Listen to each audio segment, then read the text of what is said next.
Julian Bashir wants to skip a rock in the Great Link. Garrick plays matchmaker, and a Jem'Hadar pulls on Chief O'Brien's chest hairs.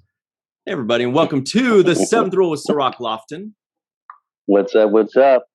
My name is Ryan T. Husk, and today we are doing a review of Deep Space Nine's final episode of Season 4, Broken Link, directed by our good friend, and by our good friend, I mean that sarcastically, Mr. Les Landau, because I've never met him, and because he's probably traumatized by Cirroc and Aron.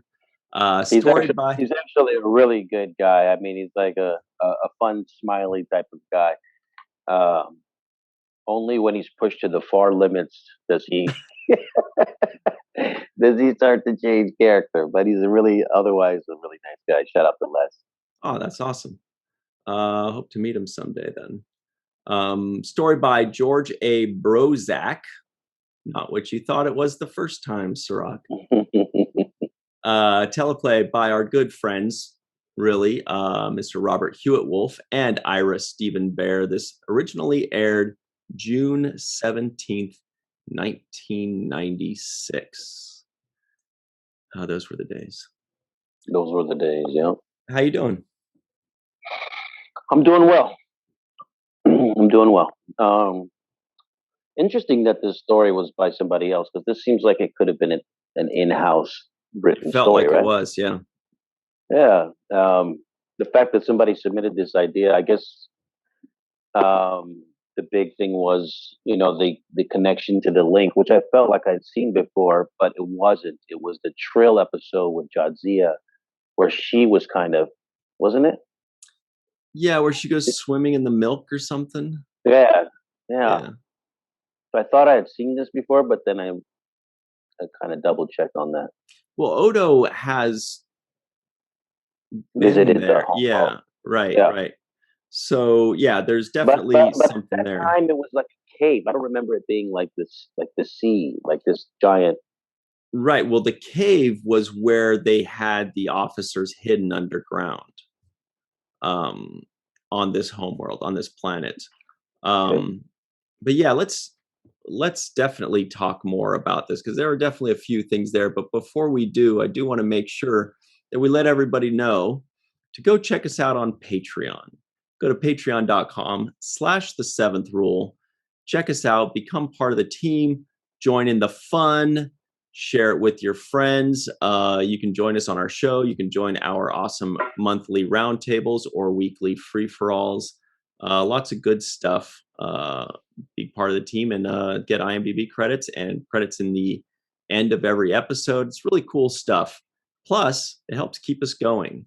And Cirroc's got a really cool purple light in that lamp. I mean, that's production value, you guys. That's from our patrons. That's from our patrons. But anyway, please check us out on patreon.com/the7th-rule, and please be sure to like, subscribe, and comment on all of this content.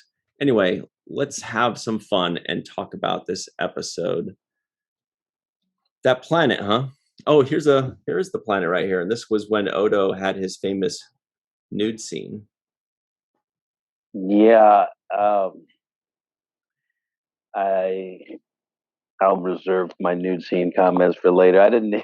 I was like, somebody cover the guy with a blanket or something. It's like a newborn baby sitting there, but not as cute. Yeah, but just as vulnerable. Yeah. But just as vulnerable, yeah. I wondered, like, as I was watching it, I was wondering if, like, they shaved his body for that, because he seemed extra smooth, almost like ET's. But I won't get too far into that.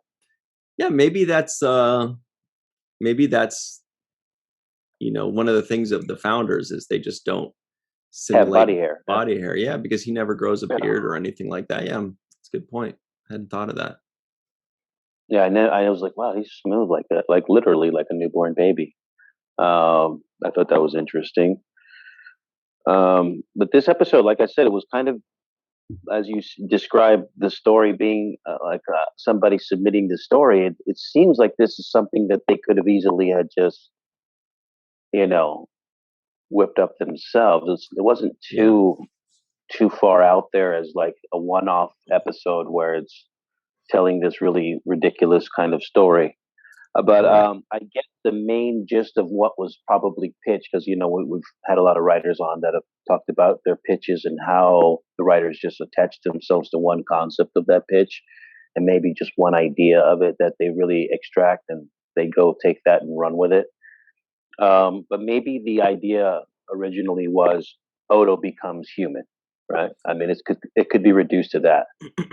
Yeah, that's my thinking too. And this is just a guess, but we have heard, many, many times over that Star Trek was always very generous in how they hand out credits. Not saying that people didn't earn those writing credits, but that the writers would basically say, hey, if we end up even using an element that has been pitched to us in the past, we're going to credit the person with a story credit, which is very honorable and a very cool thing to do.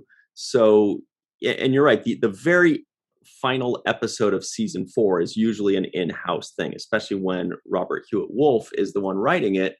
And Ira Stephen Bear, who is the showrunner. Yeah. It makes you feel like they probably took a couple elements that were pitched to them because they already kind of had the overarching story of what's going on. And then this gentleman pitched them some cool ideas. I mean, this is just a guess. Or maybe he pitched the entire episode and they're like, that's perfect for the 4th season, end of the 4th season, whatever it Right. was. And this guy, Right. I'm just looking him up. He had this one episode story by on Deep Space Nine, and he has one story by episode for Star Trek Voyager, False Prophets, also in '96. So that was a good year for him. Yeah. He double dipped. So I didn't recognize that Les Landau directed this episode. Mm-hmm. So there were certain elements of it that just the idea of going down to this pool, because I was wondering where it was shot, and when they had the over the shoulder kind of looking out into the water behind Sisko and Bashir, I was thinking, where is that? Was that a green screen? Is that actually on location and they just altered the texture of the film and the colors of the backlight? So I was wondering, which one of the two that I was looking at. Yeah, it seemed like a green screen kind of thing, but I mean, that's what I assumed. But I did find it, speaking of, while we're talking about this planet here, I mean, there are a lot of really interesting things. Number one was that they're just on this tiny little island, right? Whereas I think when they visited the planet before, they were like more on like a coastline because they were able to go underground and find caves and go out and explore and do all these other things. But this time they landed on just this little nugget, just this little thing. Yeah. And she's like, oh, we could be in the link for days. And Sisko says, we'll wait. And my first thought is, where are they going to poop? Like, you're going to, yeah, that was my first thought. My first thought. When Sisko says, we'll wait for days, I'm like, I feel like Bashir's first thought was, speak for yourself, dude. I got to poo at some point. I'm not just going to be like, you can't poop in the link. Did they commit to that? They committed to waiting before they knew the space, like the size, the parameters of the space. I think they said they'll wait. But then she said, no, she said it could be days, even weeks or something like that. And Sisko was like, we'll wait. And I was just, I looked right at Bashir like, what are you gonna, Bashir's probably thinking like, what? We can't wait up in the Defiant? We can't just go. Yeah. And not only that, but they didn't bring, for me, if I'm going to do a weight thing, then okay, we're going to bring our little tent, or some kind of little ration kit. Some Cliff Bars, yeah. Water. Cliff Bar, some nuts, some mixed nuts, trail mix, You're gonna set up a little fire. I don't know. You're gonna be prepared to be there for a while, so you'll bring some actual rations and stuff. Especially, when you saw how small that space was, it was like, okay, this is weird. and I would not wait there for days. But I wouldn't either. But in the overall of it, though, one of the things that I got that really resonated for me was the fact that the crew was so willing to do so much to be there for each other. Mm-hmm. And, you know, this was like people really being there for Odo. They could have easily written him off and said, all right, you know, your people want you. We're out of here. You deal with it. Call us if you need anything. But instead, they were like, no, we're going to sit here and we're going to be here. It's almost like somebody sitting by your bedside when you're terminally ill and, you know, spending the days in the hospital with you by your bedside instead of just like, all right, well, call me if anything goes wrong, you know, or good luck Yeah. in the hospital. So I thought that was just admirable of what Sisko and the rest of the crew does for Odo. Like they're actually risking their own lives because, you know, Completely. technically they are super vulnerable. They let themselves be basically blindfolded as a ship and led anywhere. They could have been led into a trap. They could have been, you know, surrounded by Jem'Hadar ships. So they took a big leap of faith with that. Yeah, and also, or I'm kind of skipping around here, but I do want to also mention the moment between Quark and Odo when these guys are the cutest freaking guys. When Quark is like, oh, while you're gone, boy, my smuggling is going to go up 60%. It's going to be so great. Oh boy, while the cat's away, the mice will play. I can't hurry up and get out of here. And Odo's like, you know, I'll be back to get you. And so Quark gets serious. He says, so you will be back. And he says, count on it. And it's just, and then Quark says, I will. And you know, Quark is just being such a little sweetie in that scene. It's just adorable. I love it. Really good writing, really good acting there. There were a lot of moments like that in this episode, and I do want to credit Ira and his team because they're so good at bringing these moments to life in these ways. And the other time I remember, for example, was Garrick in the opening scene when he's initially bringing Odo down there. You know, Garrick has got this master plan, you know, to hook him up, and the interplay between them. I think Odo says something. The next time you call me, it better be for a crime. You know, it better be to report a crime or something. And then and Garrick's line is just perfect. His comeback was perfect. He's like, "Well, now that you mention it, I just witnessed a crime." That was one of the coolest. That I wrote that down too. I was like, there's so many lines that I've forgotten, and that, you know, and some of those, that's a crime that I forgot that line because he's like, now that you mention it, I believe I just witnessed a crime, and I was like, oh, ooh, what a comeback! What a comeback! Big win, yeah. Big win, and I just love it. I just love the dialogue. There was another moment there in this episode with Worf and Dax. And I think Worf says, "Is she always this?" He says, like, did her previous host argue this much? And he goes, he was worse. And Dax says, "Oh, thanks. I think." Yeah, thanks for the compliment. I think, right, or something like that. So the way they write those scenes, to me, is just makes it golden. It's just this subtle conflict, this air of trickery. Even when Garrick is asking Sisko to join in on the fun, right? Sisko's like, you know, the reason for him there is because he's such a great bullshitter. Just go and come along and use your BSing to entertain Odo, and that is in itself is just is a fantastic kind of reason for Sisko to come to the conclusion that Garrick needs to come along. You know, I just like that. Right. They're basically saying we're going to pull out all the stops to save this guy, even if that means letting on a Cardassian just to keep his mind stimulated and keep him motivated to stay alert. And of course, Garrick loved the idea. What I got the quote actually here.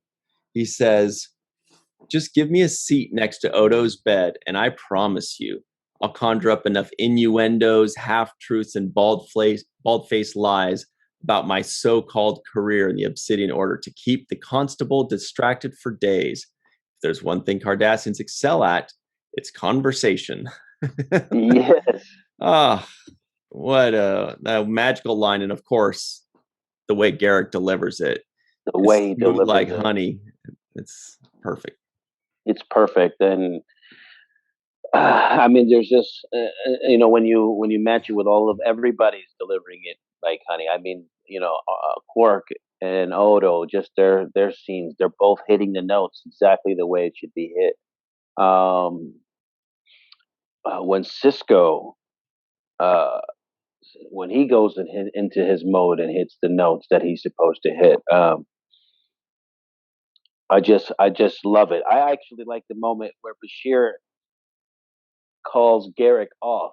Garrick sees the founder and he sees the opportunity to talk to her, and he's just waiting. He's been waiting for the moment. Yeah. And Bashir's like, "It can wait, Garrick. It can wait." And it's just really good writing. Once again, I mean, they could have just let him approach her at that moment, but instead they pulled back on it a little bit. Which does bring us to when Garrick actually does speak with the founder, and that was a devilishly good, it's like, I can't think of the right word, but it really cut deep. She basically eviscerated Garrick and his hopes, but also gave us insight into the changelings, where she's like, not only are they dead, but you're dead. All of you are dead. The Cardassians are over the second you attacked us. And she said it with such contempt. You know what I mean? Like, with just such like, you don't mean anything to me right now. That's what I put in my notes. Like an exterminator. Like they want to exterminate the Cardassians. Like they're bugs, they're vermin, they're just going to wipe them out. It's delicious. And what else is also delicious is the way Andy Robinson, responds in that moment when he gets that information. He says something like, "How delightful to meet you," or it was such a pleasure to talk to you. The way he says that, even when he's receiving that kind of information, he still maintains his his aura of suspicion or ambiguity that you just don't know what he's up to, right? Right, but he definitely does react, he kind of does like a, he does like to show a little reaction, but then compose himself and be diplomatic again, or like sneaky again.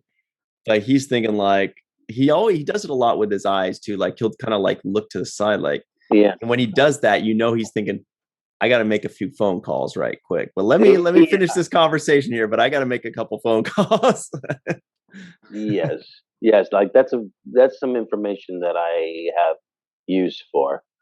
So he is so good at playing those moments. But I have to say that the founder was as cold as I've ever seen anybody, and that includes Kai Opaka. Kai Wynn, yeah. Kai Wynn, yeah. She when she delivers that line to him, that's as cold as I've ever seen any character say something to somebody. Like not only are they dead, but you're dead. Yeah, it's a foregone conclusion. You sealed your fate. Why are we even having this conversation?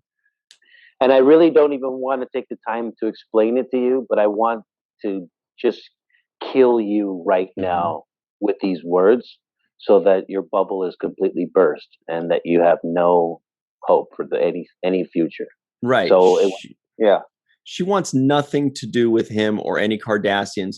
but she still has the tiniest little bit of want to hurt him or teach him a lesson enough, just enough for her to be like, you know what, if you really want to know, let me be as cold as ice and just rip you apart right now. Because, she could have just been like, get him away from me, Jem'Hadar, but she actually wanted a tiny bit, like there was a little bit of sadism in there. Like she wanted to be like, you know what, I may enjoy this just a tiny bit, just to, flex, just to give a little flex, Oh yeah, no, she enjoyed it.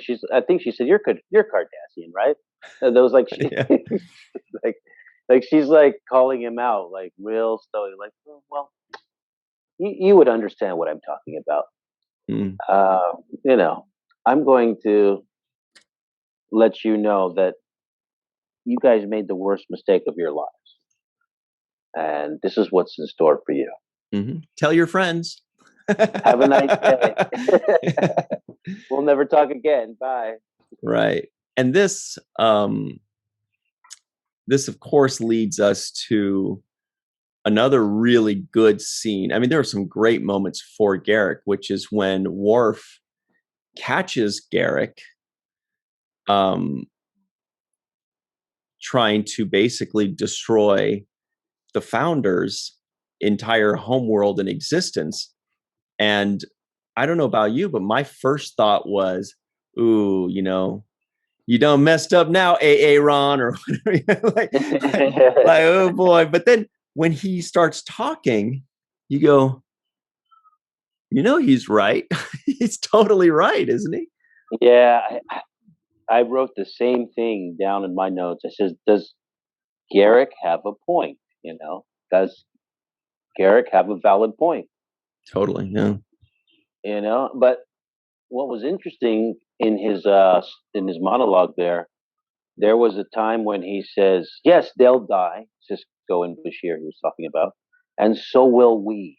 So he knew that this was also a suicide mission. Right. So it wasn't like he was just willing to risk other people's lives, right? And then run away cowardly.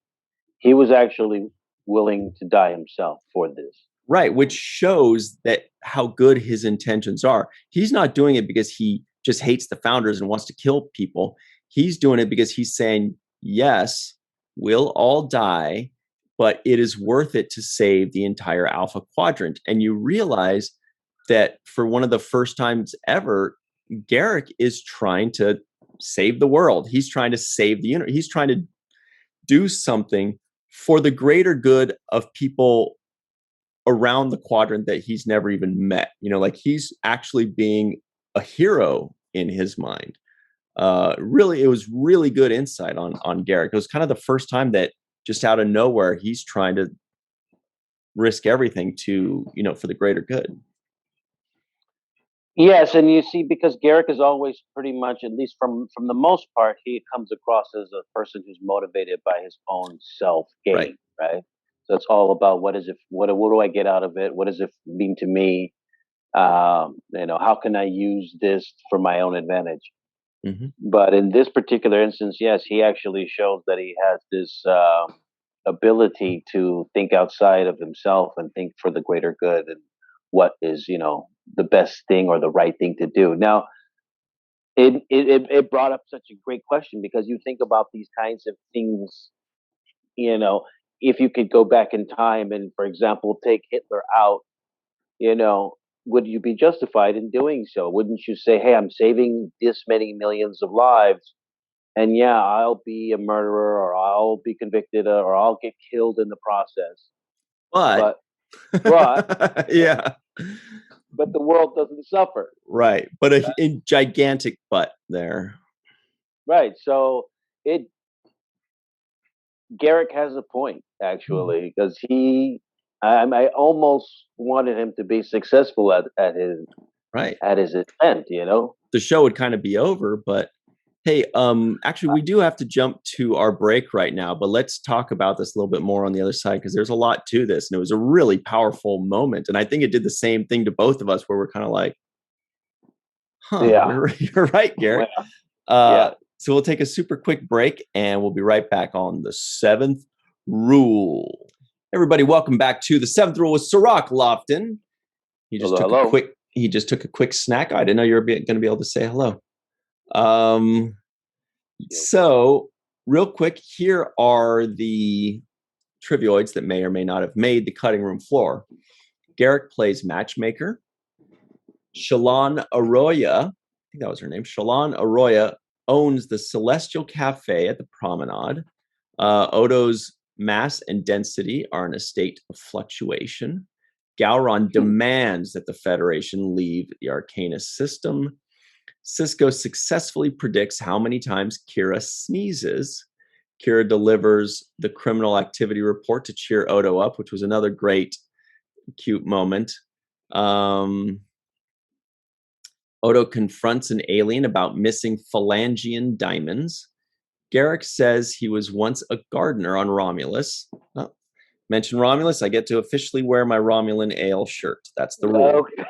Okay. And Jem'Hadar pulls on Chief O'Brien's chest hairs. Bashir wants to skip Iraq and the Great Link. Did you notice that? Like when they transported onto the ship, and the Jem'Hadar grabs Bashir like this, right? Which you would think is not going to hurt, but Bashir's like, So I'm thinking, man, he's got a handful of chest hairs. That's got to be it, because otherwise, I don't know why he's screaming. I only thought about that after you kept saying it here as we were doing that show, because I was wondering, why is he screaming like that? But yeah, I guess it was chest hairs. I guess he's got a bunch of chest hairs caught up in that t-shirt grab. It's going to be painful. But anyway, let's finish up the conversation that we were having about Garrick, because it did remind me also of a Next Generation episode where it was with the Borg, and Picard basically has a chance to wipe out the Borg forever, but he would have to sacrifice the life of this one Borg drone, and you basically use that Borg drone as an unwilling and unknowing suicide bomber kind of thing, right? And send him over and destroy the Borg cube, and he doesn't do it. And then, of course, afterwards, the Admiral reprimands Picard, and he's like, or was it she? I think it was probably Admiral Nechayev. She says, let me be clear.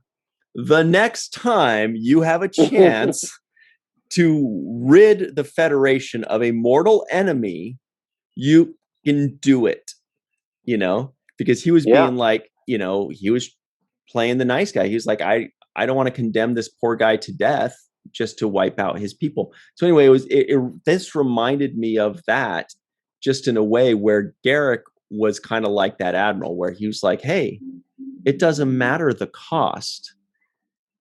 Compared to saving the entire Alpha Quadrant, it's no contest, right? I mean, he's 100% right. It reminds me of I think it was Minority Report, where they would have the pre-crime detectors. They would know if you were going to do a crime. Oh, right? I haven't seen it. Yeah, that's an old Tom Cruise movie, but essentially it's based in the future, and the police knew when you were about to commit a crime as opposed to after you had committed crime. Interesting. And so they would, arrest you beforehand. This reminds me of that concept in the way that they are about to create a war. They haven't done it yet, right? So it's not it's not completely a done deal. They haven't exterminated the Alpha Quadrant yet, but they're headed there. They're headed to the direction of making everybody pay. And if we look at the past history, like we saw in the episode before this, when those people were dying of that illness, they were born with this kind of systemic disease that created the lesions on their face, and they would go. Remember that episode? Yeah, it was just a couple episodes back. The quickening. The quickening, exactly. And they are examples of the wrath of the Dominion, right? The Dominion literally Exactly. showed no mercy on them, and generationally pronounced them to this death, right? So generation after generation, they're all dying. So they have already proven themselves to be worthy of destruction. Like we need to get rid of these guys. Right. So I actually was siding with Garrick in that instance. Another thing I thought was interesting about that scene was the fight that he put up against Worf. I thought he put up a pretty formidable fight up against Or Worf. a tailor. Exactly. You fight well for it, Taylor. Yeah.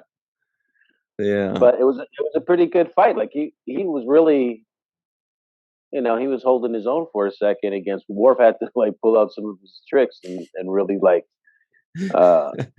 They love like the chops and the whoosh, whoosh, whoosh, whoosh. And then Garrick's just on the ground, but it's like, Garrick, you can get up and keep fighting, but Garrick's like, I've had enough, I'm good. But Garrick, to save the Alpha Quadrant, maybe you should get back up and keep fighting. Nah, that hurt. Yeah. Hey, he put up a fight. He tried. And his line there, another just well-written kind of thing. He gets busted. You're trying to arm the photon torpedoes. Yes, and I would arm, and I'd also arm the phasers. The phasers if I could. I just haven't gotten around to it yet. It was such a good comeback for it. It was like, yeah, you didn't bust me doing anything, bro. I'm not only am I going to tell you what I'm doing, but I wish I could do more, right? Mm-hmm. Right, because at that point he's caught in the act, so he's like basically saying, not only that, but here's everything I was trying. Like he's owning it at this point. He's saying, I mean, if you're going to bust me for that, you might as well bust me for everything, including trying to save the Alpha Quadrant, by the way. So maybe you might want to step aside.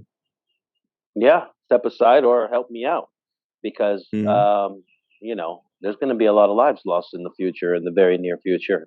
Right. And that was probably set off by the conversation he had with the female changeling. Like it became maybe a little bit more personal when she said, I'm going to wipe out all the Cardassians. So while he's telling Worf, I'm trying to save the entire Alpha Quadrant, he might be really thinking, I'm trying to save all of Cardassia, but also your people too. But I'm trying to save Cardassia is what I'm trying to do. Because I become a hero once that happens. Mm-hmm. So maybe there is still personal gain for him out of it.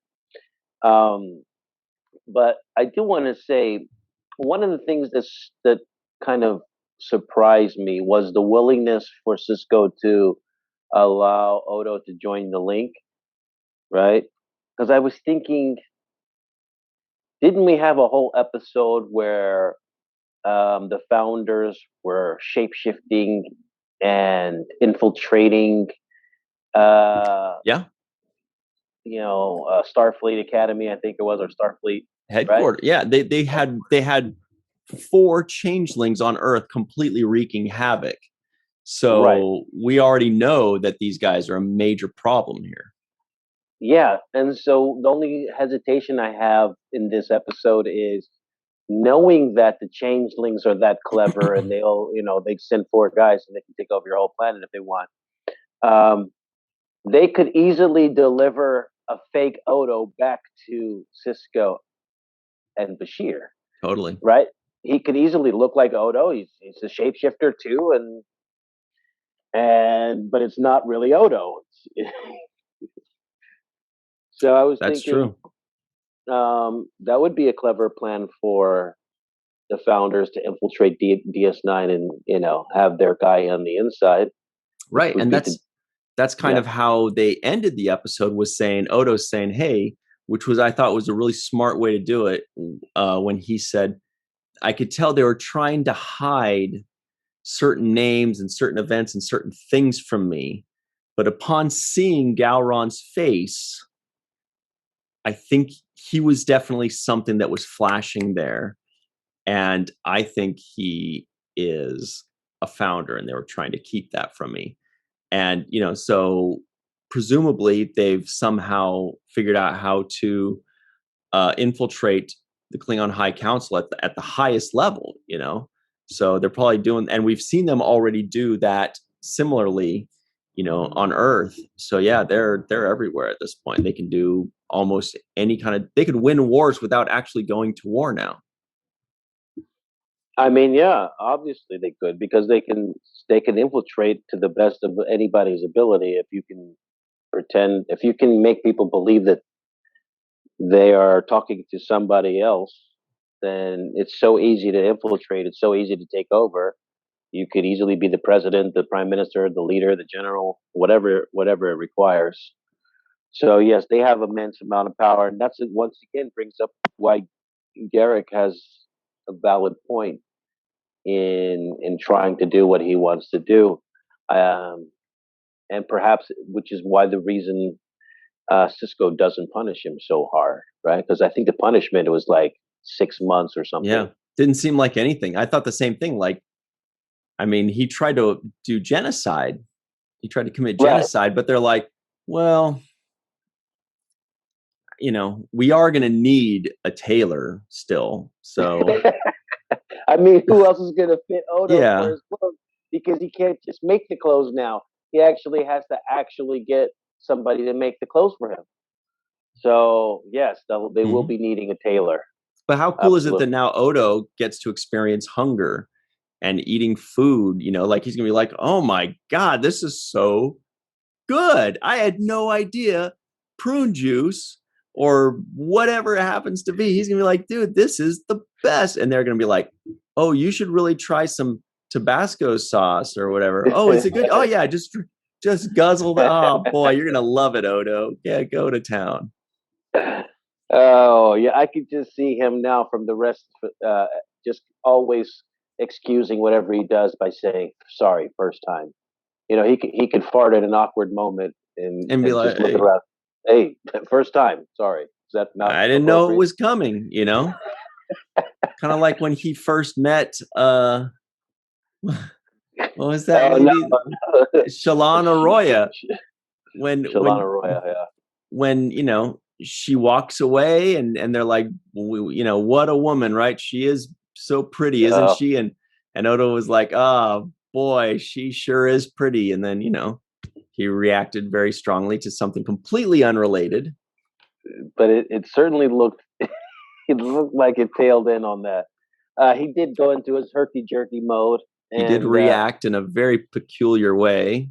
When he was...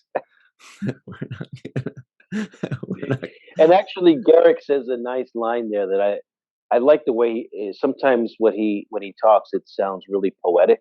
Mm-hmm. And there was a line where he says in the beginning when he was referring to the woman that he was trying to hook Odo up with, a thing of beauty is a joy forever. Mm. And it's just like, I don't know, it's like one of those things that you get. It's like a fortune cookie. He talks like a fortune cookie. Yeah.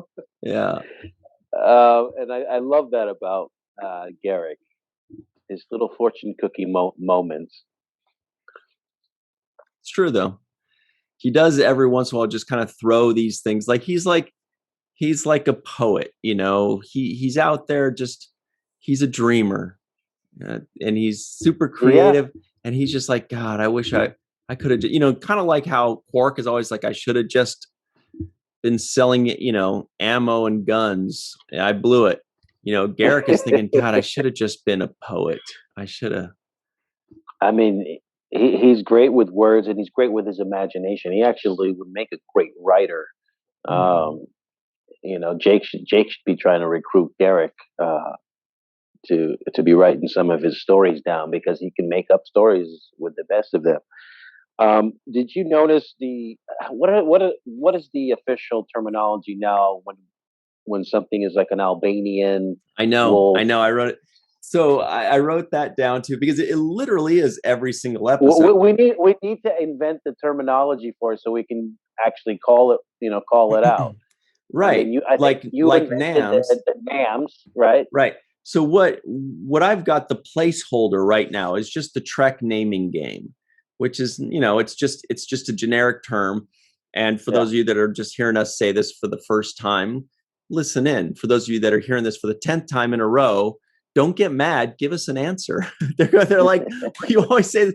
But Star Trek, the way they name things is they just have an alien or planet with an IAN at the end, and then a word that we recognize, like an Alvanian fox, or in this case, it was Incarian wool, or sometimes it's Borvarian mud sloth, or whatever, and that's the formula. Yeah, and this one had two actually, because it had the Phalangian diamonds. Right. Phalangian diamonds and Incarian wool, and they used them both.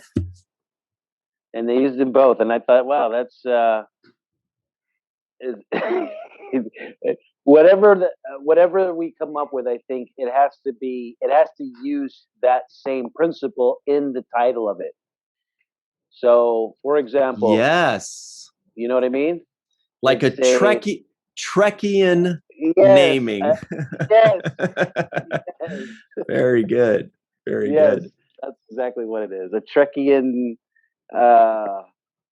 wordplay. Trekkian etymology, but that is like the study of how words are created, their roots. What's the study of just names? Trekkian nomers. Oh yeah, or antonyms. Antonym Montgomery.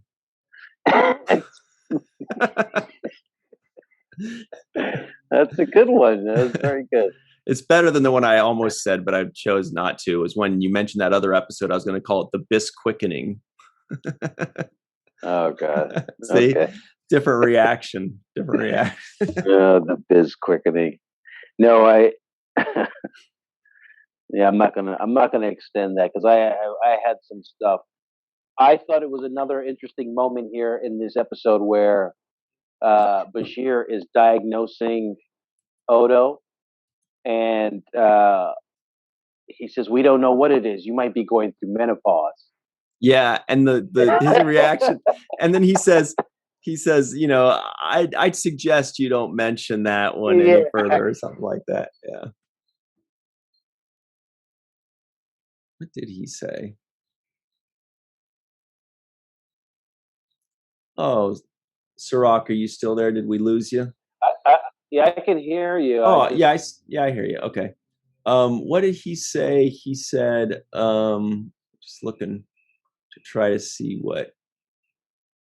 Oh well, trying to see exactly what he said there. Okay. Which one? What do you mean? Which part?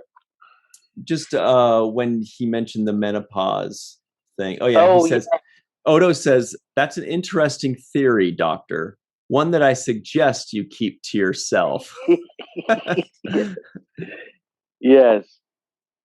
I like that. I like that interplay. Actually, there were moments, and you mentioned this earlier, with the Kira bringing the crime report to Odo when he was in, So nice, so cute. Yeah. There were really small moments, but it lets you know kind of like, I feel the camaraderie of the cast and crew right at this point. I feel like they've gotten to know each other very well. So everybody is playing this relationship. The dynamics of the relationships have formed now and solidified, right? Right. And the what I liked most about that is that a more novice writer would show Odo being touched by the sentiment, by being like, "Hey, that was really sweet of you. That was a nice sentiment," or I appreciate that. But they didn't really show that. Instead, what they showed was Odo kind of being excited, like, "Oh, wow, this is so good," and letting us have that moment of saying, "Wow, that's really cute." Like she knows how to cheer him up, even because he doesn't really think like, "Oh, wow, what a gesture." What he's just like, "Oh, awesome. All right, I got the duty roster, or I got the criminal report," and so this moment is for us, and that's really skilled writing, I thought. Yeah. Absolutely. And like I say, the interplay and just the level of comfort that the characters are starting to have with each other, the way that He mentions the menopause, and you should keep it to yourself. The Quark and Odo interplay when he says you are coming back. These very subtle moments. There was a moment where Garrick um, says something to Sisko, and Sisko says, "Make sure you remember that," right? And he says it like, make sure you remember that, that's the way it goes. Remember it, write it down, take a picture. I don't give a. And there's one more thing that when I watch Odo, that it's a one sound thing that he does, that I realize in this episode that I realize he does it all the time. He does a huh, Mm-hmm. huh, Huh. huh. And he did it in this episode. He did it's just a huh, and I love it, because it's Odo's thing. I don't see, Right. no other character is really pulling that off. That's Odo's thing. It's almost like I don't believe you. I would laugh. It's not funny. It could mean so many different things, right? It's almost just him. It's an exclamation mark.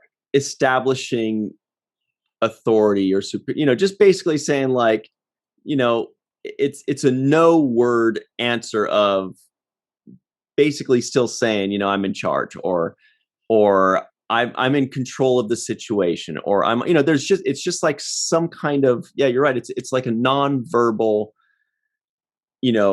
reminder that he's on top of it, or that he doesn't believe it, or that he's in charge, or something like that. Yeah. Yeah. It could mean so many things, and it really puts an exclamation. It's like, that's my response. I don't have words for whatever you're saying, but like, you told me something ridiculous. You told me even a joke, maybe, or whatever it is. But that's my response, and you can take from it whatever you want. It's really kind of ambiguous and vague, but it also has that level of authority, like you say, where it's like there's something authoritative about it. Like he's the boss that gets to make the right, and he's acknowledging to the person, I heard you. I'm just not going to say anything, but I'm still going. I don't want you to think that I didn't hear you. Yep. This is my response, and that's all you're going to get out of that. That's it. That's the extent of it. And that's uniquely Odo. And I just saw it in this episode. It stood out to me, and I realized that I've been watching him do that this whole time without really writing down these and seeing where he places them, right? Because he's placing them in strategic moments. So if I go back and watch it, I'll be looking for where he puts those because I'm sure that they're important. The other thing that I thought was great was the end, where Sisko kind of comes up to Odo and says, "Hey man, maybe you shouldn't rush to get back to work, and take it easy." And Odo snaps on Sisko, which is like the first time I've seen him really snap on Sisko. And he was like, "No, I need this," or something, "No, I got to do this." And then he realizes he snapped, and kind of explains like, I feel trapped in this body. And I thought that was another good scene where he kind of opens up a little bit. Yeah, and what I liked about that, the end of that part, was when Sisko says, you're a damn fine security officer, maybe even the best in the entire quadrant. And Odo, Odo's very prideful. So when he says, you're maybe the best damn security officer in the quadrant, Odo doesn't say, thank you, sir. He doesn't say, oh, no. He goes, maybe. Like it was a very Han Solo answer. I love you. I know. He says, you're probably maybe the best in the whole quadrant. Maybe. Like, boom. Love that. That was great. I love that note. And I also like the fact that Odo opens up a little bit about feeling uncomfortable. We didn't touch on the fact that the founders left him with that face. Yeah. Like they changed him back to a human, or made him a human, or a solid, as they call it. Yeah. But they left him with that face, almost like a scar, or it's like a branding. Yeah. Yeah, just to show you how cruel the founders are. Once again, they're just that cruel. They want people to know who they are and to fear them. They don't want to be benevolent. They don't want to be known as the people that forgive. They don't want to be the people that know, like, yeah, they're tough, but they're just an old softy on the. They're like, they want everybody to know that you don't F with the founders. Yeah. No, go ahead. No, I was gonna say, yeah. No, I lost the thought. It'll come back to me. All right. Well, I'll throw in a couple quick things. We only have a couple minutes left, but we'll follow it up in the free for all as well. One was that Worf, just like in the Next Generation, he was always getting shot down. We did have a very quick Worf shot down moment when on the bridge there's the Jem'Hadar everywhere, and all Worf says is "Sir," and Sisko says, "Not now, Mr. Worf." That was it. There was just that one moment, and I was like, "Oh man, Worf, you done Worf wrong, man." He's just always. He thought he left that behind in the Next Generation of always getting shot down, but nope. All he said was "Sir," and he's like, "Nope, not now." The other thing is, or maybe we'll just save the Namms for the free for all, because we did mention that we have Namms, but we didn't actually get to the Namms. So we'll save those for the free for all because we did have a few there. Do you have any final thoughts before we jump over to the other side? Just that I think Garrick is fantastic. I think Odo is fantastic in this episode. I enjoyed watching it. It kind of went by quickly. Yeah, and that's really one of the main indicators for me of if the episode's good or not, if how fast it goes by. So it went by pretty quickly. I just want to say really quickly though that when Kira was sneezing all over the place, I just kept thinking that's not COVID friendly, right? No, definitely not.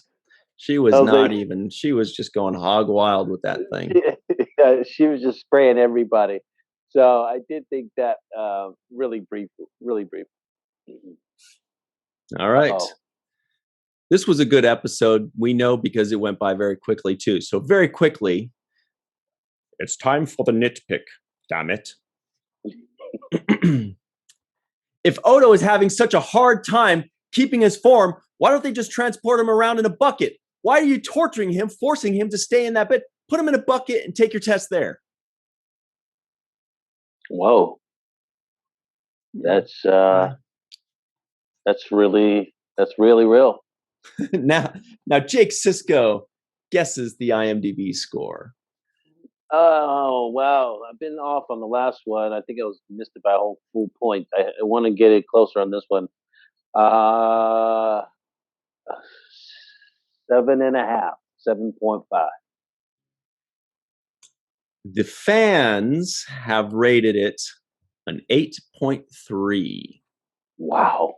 It's hard to get in the mind of the fans, and they do like memorable episodes that leave you with a cliffhanger or that have monumental,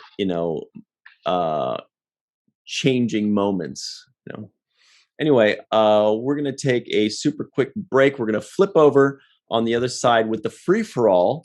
We do want to give a very hearty thank you and shout out to Carmen Shamwell, PJ Tomas, TJ Jackson-Bey, Bill Victor Arucan, Yvette Blackmon, Homer Frizzell, Eve England out in Wales, Dr. Anne-Marie Segal, Dr. Susan V. Gruner, Tim Baum, and Titus Mohler, our good friends.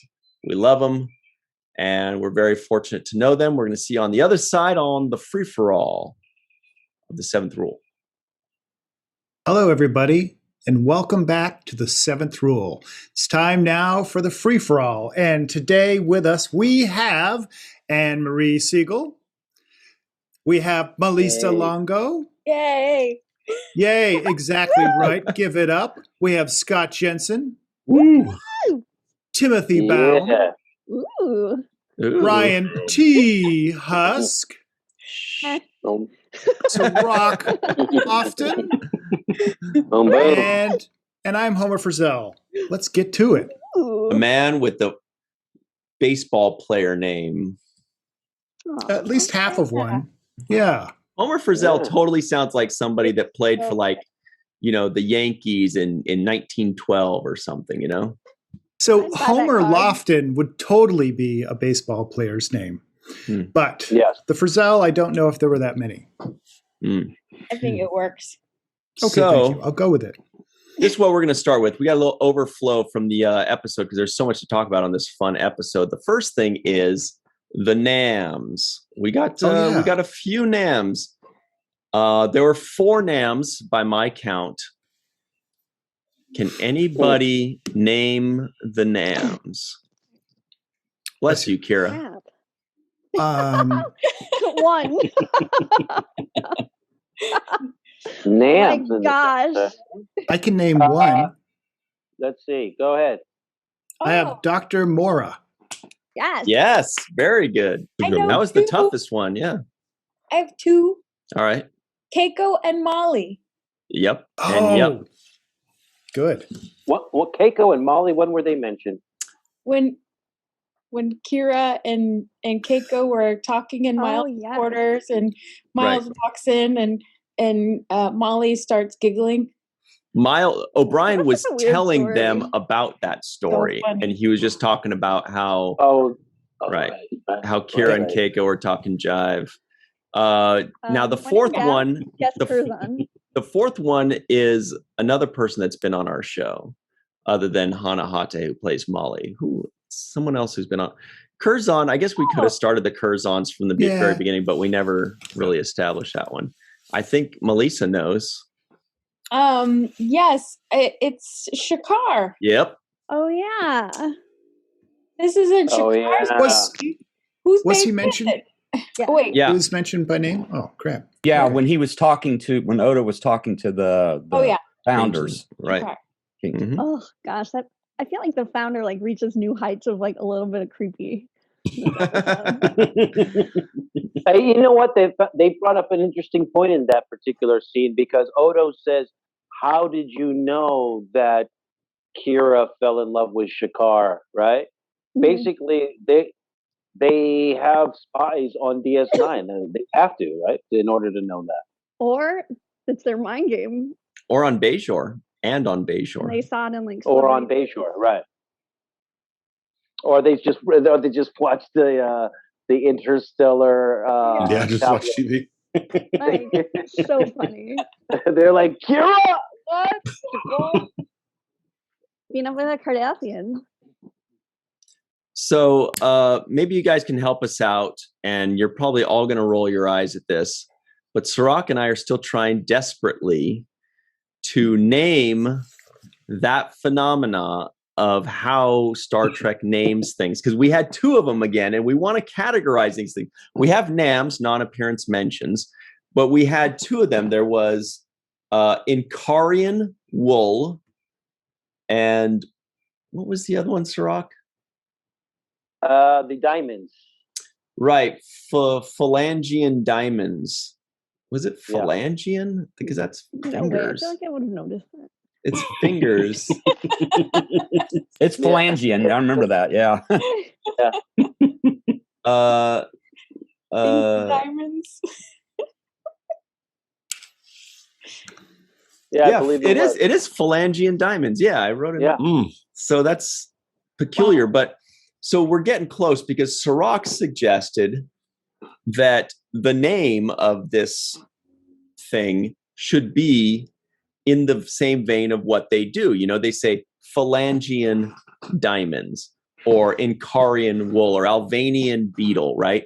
So we're saying maybe it should be like Trekian Oh, that's funny. names, but that seems a little too generic. So maybe like Trekian nomers or Trekian. Hashtagging. What do you guys think? I don't know. I think the people that do the Star Trek names are the same ones that name some of these drugs out here. I'm like, Molly. well, like, whoa. Quite Call literally. everything Molly. Yeah. You mean prescription drugs Yeah. or street drugs? No, I'm talking about, you see the pharmaceutical, they'll say Oh. this and this, and I'm Yeah. like, who the hell came up with that? Yeah. Ass effects. You're like, ass effects? Is that really what you want to call it? Sounds fun. I don't think all these words necessarily go together as where they came from, but I think it could be an exo-tyranno-mo. Ooh. Is that a Yeah, dinosaur? so you have exo, Exo which out. is My hair is outside, Trump. That's it. and Terran, of course, is earth, and mo is French for word. Oh, MOT. So outside earth word. Oh, exoterrenimal. We can work with it. Maybe we'll let's workshop it. Let's workshop it. See what we come up with. Jake, Yeah. Cirroc, I was waiting for you to be like Jake doing the Odo thing, going, huh?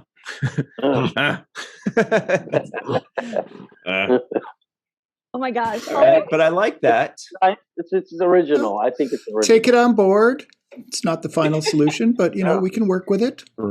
It's workable. What's another word for words or names? Lexicon. Yeah, lexicon. Biblio.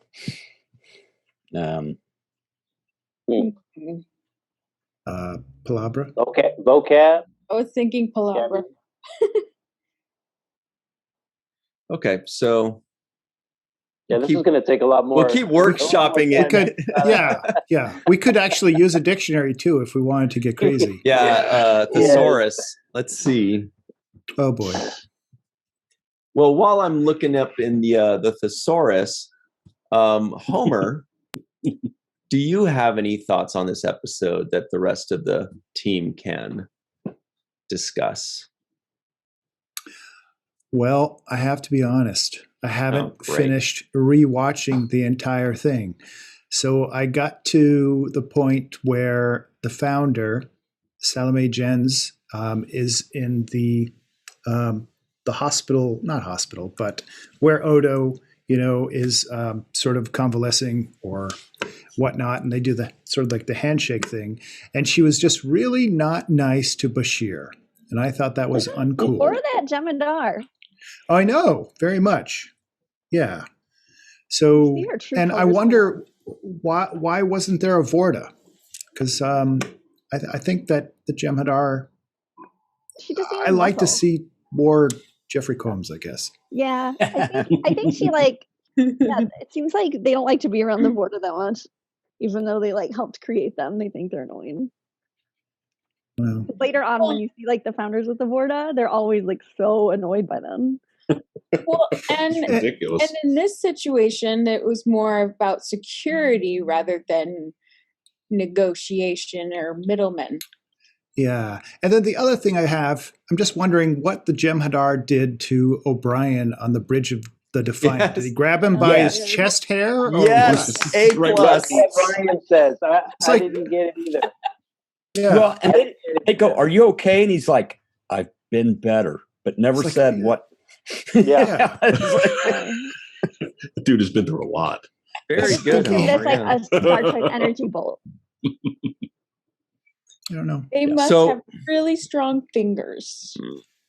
So we found, Yeah. I found, I think, possibly the perfect word, at least the word that I was trying to come up with, which is, what is the word for the study of naming things, or the act of naming things? And it's nomenclature. So it'd be Oh, yeah. Trekkian nomenclature. Oh, like when Data There it takes over is. the spot. Oh, What? Nomenclature's in that poem. When Beautiful poem. when Data does what? Ode to Spot. On the spot. I mean, oh, to Beautiful cat poetry. Oh, it comes yeah, up in yeah. biology a ton too. I like that. Maybe, I think my answer was a bit more universal and not specifically related to Trek, but that's fine. your word was very artistic. Actually, it does work. Creative. Exoterran is, that sounds good. That's Yeah. how you that's the name used for talking about different species and stuff. So it sort of does fit. But so usually I watch the episodes like multiple running in a row. And today I just happened to watch just this one. And it's so funny because how many times does Worf give a suggestion like unasked? Yes. And then everybody ignores it and just keeps talking. Yeah. He did it. He did it. Awful. And he does it like every scene. So it like really jumps out. It was so funny. Well, and on the bridge today, all he said was, "Sir." And Sisko was like, "Not now, Mr. Worf." And I got this He did flashback it like 4 times. from Next Generation when they were always shooting him down. They're getting like even more ridiculous. Like, tell him Cardassian spies are not allowed.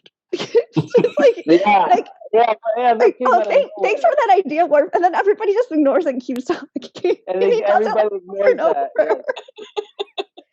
So He just funny. wants to eject the warp core. That's all he wants to do. It's so funny that, like, at some point Sisko is like, I'm not asking for suggestions, because it just like keeps happening in this episode like really quickly, one after the other. It's so funny. You're right. I think we should ask And his ideas maybe get worse and bombast, worse. blast Robert Hewitt on Twitter. What do you call it when you guys made up these names? His Twitter. Or what did they call it? Yeah, what did they call it? Yeah. What was their in-house name for that? Yeah. What the writer's room was like, okay, you come up with such and such. And what Some nonsensical adjective. It might be word bashing, just like in making up ships, it's kit bashing. Oh, I didn't know about Mashing? that. Word bashing. Take the pieces, and smash them together. It's used a lot of miniature gaming too. I mean, you take an arm from one I have a character to question. another. There was a moment in this when they were talking about the Phalangian diamonds. Odo was like trying to catch her. He's like, "Oh, I got you now. Last time you were smuggling diamonds and this and that." What was that alien? She was really Good question. nice. She was really pretty, and she had colorful hair and kind of exotic facial features. It's like crazy.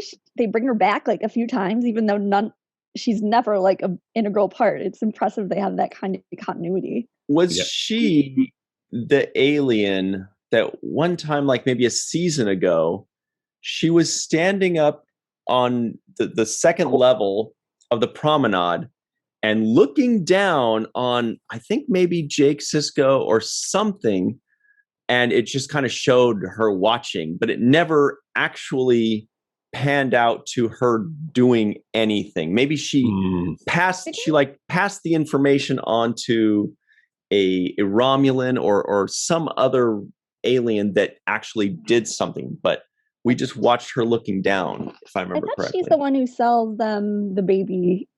Wasn't she the one who sold the baby Jem'Hadar? She did something like that. I thought there was like a deal in the cargo bay with her before and Quark, but I don't remember which episode. I was kind of thinking it was season 1 because I thought I remembered Aron like liking her purple hair, but maybe Yeah. So, you may be right, because I'm checking, and she was in 2 other episodes, one of which was The Abandoned. And was that the Jem'Hadar one? Yeah. Very good. Yeah. And the other one was The Homecoming.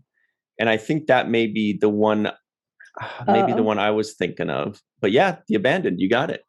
Very good knowledge. snap. Nice recall. it's because in addition to live chats, I also listen when I get my nails done.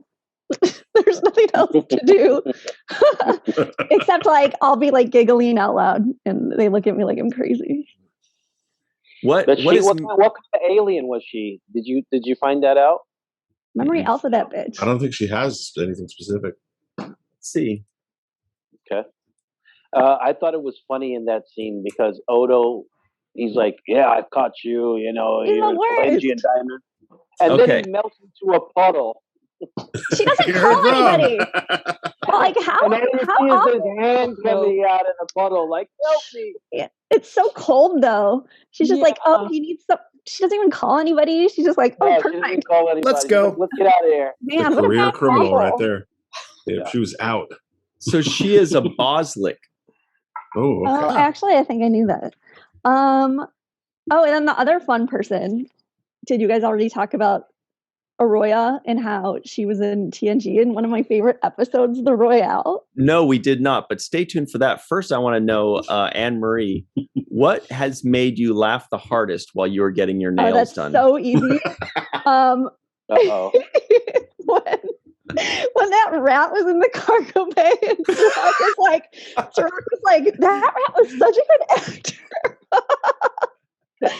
So, and you guys That's a were really talking good about it actor. so seriously. It was so funny. Oh yes, the rat actor. That was great. Okay. Excellent answer. So please continue. And no, we didn't cover that actress, and you're saying that she was also in Next Generation, yeah? In the Royale, and she's like at the craps table with Data, and she's Texas's date. I love her. And recently I saw someone do a deep cut of her on Twitter where she's like rolling a dice or something, and then she says, yeah, it's really fun. Sounds my favorite it. gif. Mm-hmm. I love that episode so much. Melissa, any thoughts on that, Melissa? None. Awesome.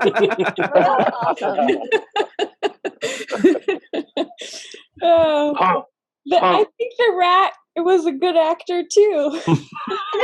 So funny. Thank you. I'm gonna look that rat up on IMDb. I think Cirroc said the same thing. Still in the business. He literally looked at the camera and gave full face to the camera. Yeah. He found his light, also that good. Yeah. He found the light. He hit the mark. Mm-hmm. No. Not everyone can do that. Not everybody can do that. Oh my God. I've seen people not be able to do that. So that rat was impressive. Same. Pro.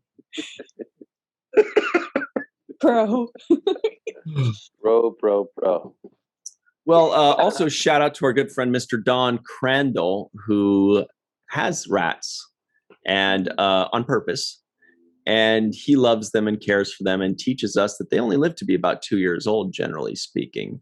So pick up your local rat and adopt them and see if you could train them to find their light and remember their lives. Yeah. Become their agent. They're real sweet. They're real sweet. Anne Marie would probably know this. I remember at 2 a.m. walking through Hell's Kitchen, and it must have been trash day. And all of a sudden, these huge rats run over my feet. I'm in dress blues. And I'm like, what the heck was that? You could feel and then there was more coming. I'm like, dude, I always see them like you can hear them right on the Upper East Side. Yep. So luckily not as much down here anymore. But they're huge. It was an education. It's like Master Splinter size. Exactly. And of course, Splinter. I was probably 3 sheets to the wind at the same time. So I'm like, Does that get better or worse? I don't know. When you're a sailor on Liberty in New York, it's kind of a given. So yeah, you have to. There was another thing that in this episode, and I don't know why that reminded me of it, but it kind of jumped out at me during the episode when Bashir checks Odo's blood. And he says, "Oh, it's real blood." And then he just goes, "Type O negative." And I was like, "Yeah, dude." I was like, how did the founders know so such teeny little particulars that they're able to emulate it? Like sometimes I have a little bit hard. What's the significance of type O negative? It's just a band. It's a band. It's just like it's a metal, some like black metal band. It's so who's compatible for like blood transfusions and stuff. It's the universal recipient or universal donor, donor. And then positive or negative has to do with like Rh factor, and then like it's especially used for moms and how to determine what kind of blood to give to them for transfusions. But I don't know. I think my theories. I think they chose it for the band. I just can't believe the founders. Crazy. It was a '90s band. You never know, but you're probably right. But I think that was one of the cliffhanger. Mm-hmm. So one of the things that made Afghanistan real is you had to wear a headband around your helmet that had your blood type on it. Mm-hmm. And I'm like, oh, okay. Oh, wow. Yeah. Totally. That's real. That's pretty real. I feel like, it's a really like true to life war movie or show when they include that on the soldier somewhere in different countries do it different ways. Yeah, some wear it on their uniform. We wore it around our helmet. It's on a dog tags too, isn't it? Yeah, it's on your dog tags. Yeah. It's also a lot of people will put a dog tag in each boot. So they find a leg, they know who it goes to, is what it basically comes down to. So Sorry to down the conversation. Let's get back to the episode.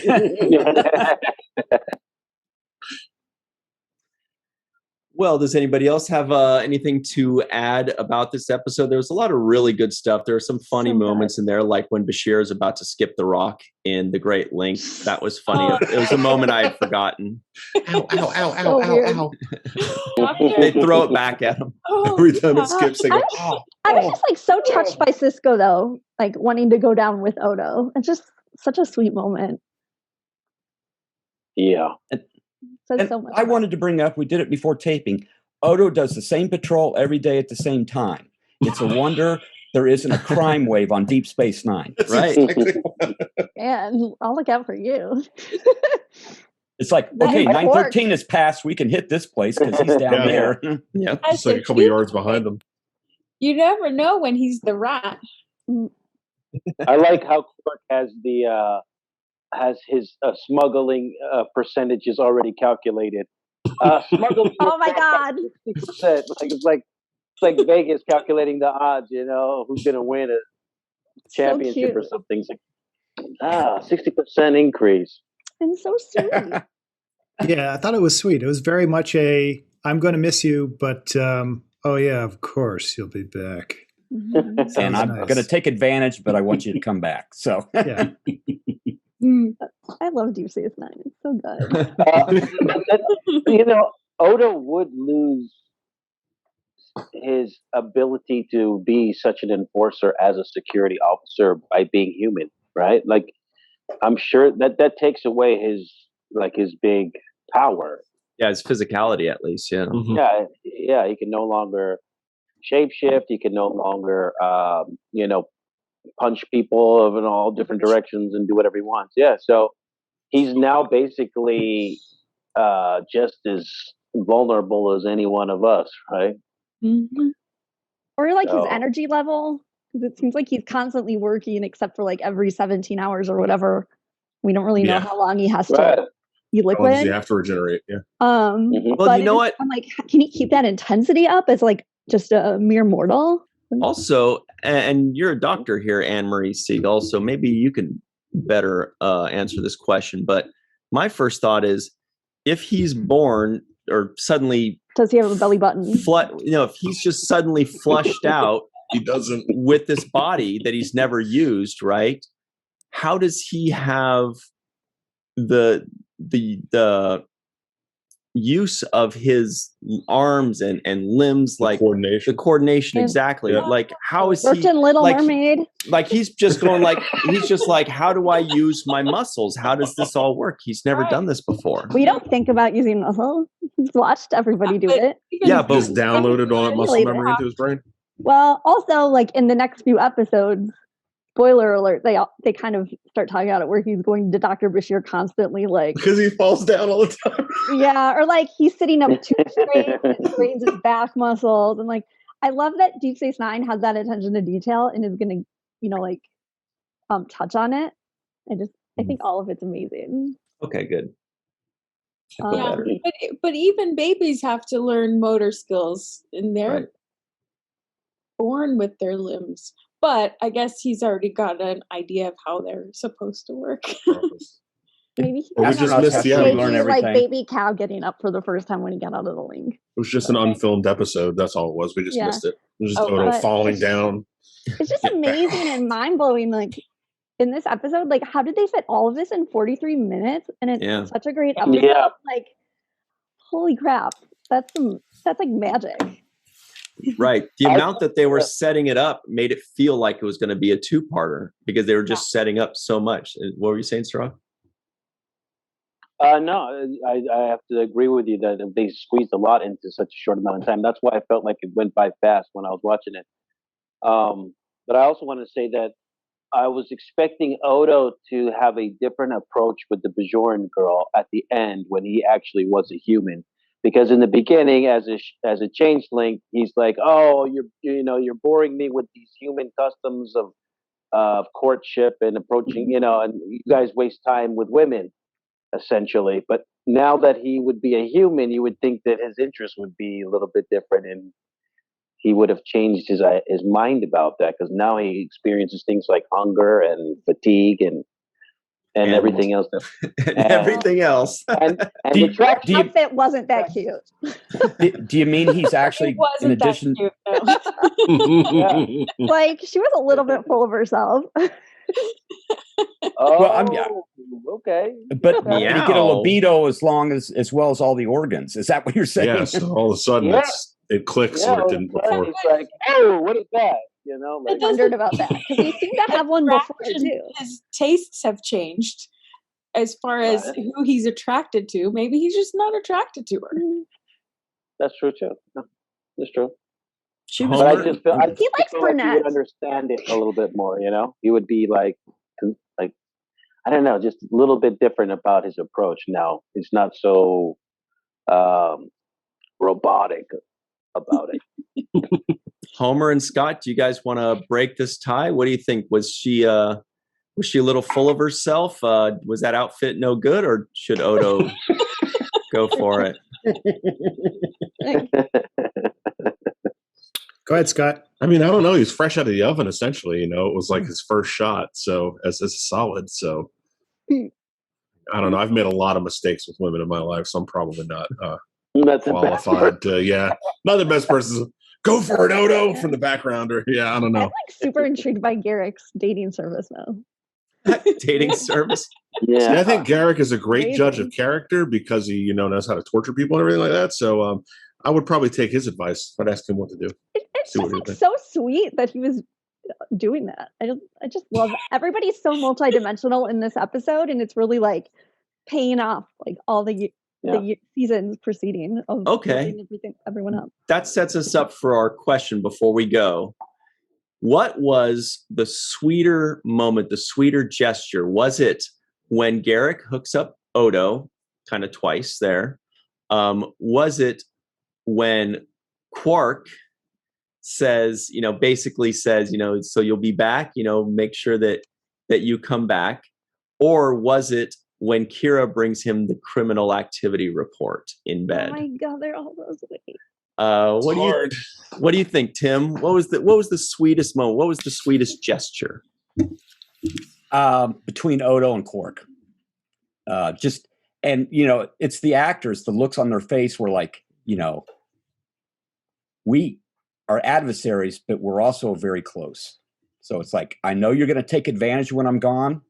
And Quark's going like, I know you're going to bust my chops when you get back, but that's been our song and dance for the last few years, and it continued to be. So that, to me, that was the sweetest moment. Yeah.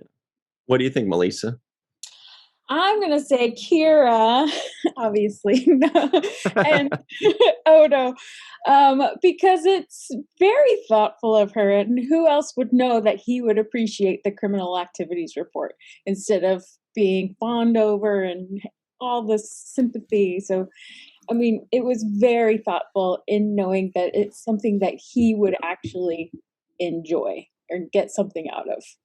Yeah, it's better than flowers. Yeah. Well, what do you think, Anne-Marie? I really don't know. They're all so good. But like my favorite, just intriguing wise, is Garrett trying to hook Odo up. I think that's such a fun storyline that I want to see so much more of. But obviously the other two are just so adorable and lovely. It's just that we already know everything about. So you say Garrick, huh? That's one for everybody so far. What do you think, Scott? Oh boy, it's heating up. I would instinctively, I would probably have to say Kira because of just where she's come from and all the stuff that she's been through, and the fact that she was just automatically, I know how to fix this right away. Just giving him that report was very matter of fact and as quickly as possible. Or Garrick, again, I know I just praised him, but why is he trying to hook you up? Well, probably he's like noticed like Quark that Odo's lonely and likes Kira, and he's trying to help. But get to that quicker than 2 more seasons that it takes.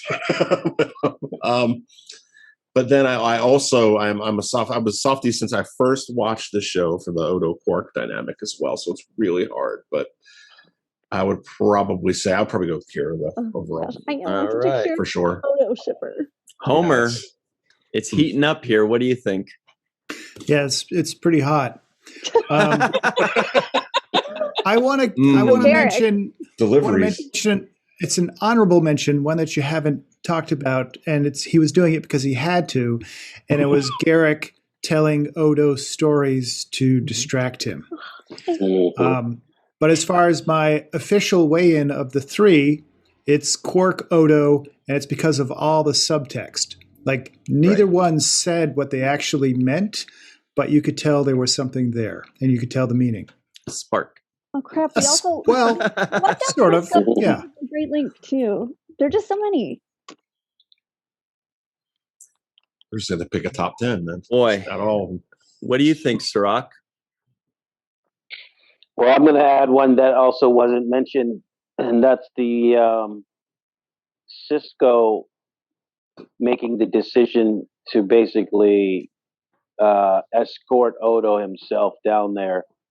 I think that was what Worf's objection was when she said, "We're going to scramble your system. You won't know where we're going, and we're going to take you there." And I think Worf was objecting, like, "Sir, I don't think you should do that, right?" Yeah, but then like wasn't Picard? It's just like he's like a great link shoutout, which is like what Picard did for Worf. So yeah. I just felt like Sisko really was willing to go all out. Like, he's really basically putting his life on the line. He doesn't know what he's facing when he gets down to the planet's surface or when he gives up the control of the Defiant. So to me, it's like he's actually literally risking something to show that he cares. So beautiful. Wow, toughie. I love Captain moments like that. So it sounds like Kira and Garrick are Kira and Quark were the ones with two. I can't break the tie because those are it's between those two for me too. I thought that, the subtext was like perfect with with Quark and Odo. The subtext in there was like really well written, but as we talked about earlier in the episode, I thought that tiny little moment with Kira was so smartly written, and it was small, it was quick, and there wasn't a lot of flair to it, but I thought it was very, it was expertly written. But this kind of stuff was all over this entire episode. There was the Sisko moments. There was, you're right. Also, Homer with Garrick, telling all these stories, and doing all that. But he's epic also stories. doing it out of love. He's doing it for fun because he loves screwing with people, but he's also doing it out of love. But there's so many great moments, I want to give a little director shout out for Les in the moment where Kira gives the pad to Odo. And in that moment, he decided to keep them both in one shot. Odo's on the bed, Kira's behind him. And the way the scene played out, Odo is not really facing Kira. He's facing the camera. She's facing the camera. And you got a real good moment where she's kind of behind him in the background, registering what how much it means to him. So you get two people's faces. They're not looking at each other, but you can see their expressions. And I thought that was just as a director's choice in that exact moment highlighted the intimacy of that moment. I liked it. Totally. That allows the audience to see that Kira's thinking that's all the thanks I need. Watching him sit up and do that, and we see her, that's all the thanks she needs, is seeing that he was happy with that. Yes. Yeah. But also, it's like one of those ones where it actually makes sense. Like, they do it a lot, it seems like, in Voyager, where they'll show like people, like the same kind of blocking. But in this one, it actually makes sense because, of course, like Odo doesn't really want to be facing her and her to like see exactly what he's going through. This whole episode's so good. Proud. Yep. And it's walk down the promenade. Oh my God, I love it all. Oh yeah, the walk to the promenade was also another moment because I think Bashir says, "Do you want me to clear the promenade? Like, do you want me to get rid of everybody so they don't have to see you in this condition?" And he kind of, he shows his humility there and takes the walk. Love it. All right. Special moment. Well, I think we did it, you guys. No, I don't want to keep going through seasons so fast. I know. Gotta I pace know. this differently. Slow it down. Yeah, I know. I think our roundtable should definitely kind of close the book on season 4. We can talk about that because it's really good season, really good stuff. Anyway, thank you all very much for joining us, Anne Marie, Tim, Melissa, Scott, and Homer for Cirroc, Lofton, and Odyssey Radio, and myself, and the coolest guy in any quadrant, Aron Eisenberg. We thank you all, and always remember the 7th rule.